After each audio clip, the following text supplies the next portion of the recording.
mostly affected by Aedes mosquitoes.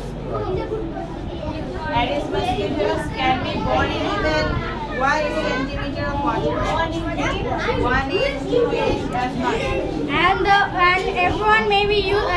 most of us use the AC and the water of the AC. In that also many, like millions of Aedes mosquitoes can born.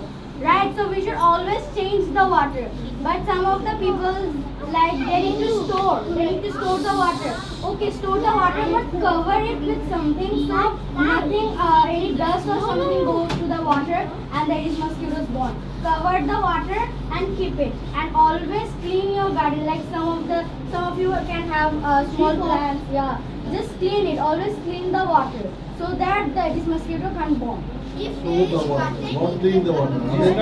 You don't store the water for more than 3 days. Yeah, you cannot. Don't store the water for more than 3 days. Okay? These mosquitoes can born in clean water. Clean water. Be careful if there is a small cup, like it's open for 3 days. Over there will be born more than 100 of Aedes mosquitoes.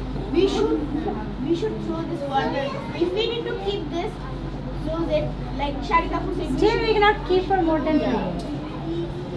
It will cause very harmful for us. And you have dengue. While we go out, we should use the repelling of mosquito, and while we sleep, we should use